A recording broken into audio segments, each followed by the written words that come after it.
Üstüne gelmiş kaleme sen. Çok yana kanka. Tamam hayır. Yine ne böyle yine.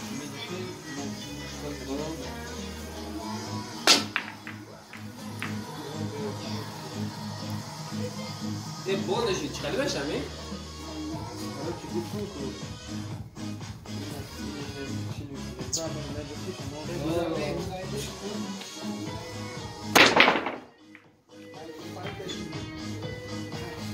بودش کن بفهمون صد زمان اینه حالا چی نمیدونم میجه توخی شیده توخی میشه برا اون رو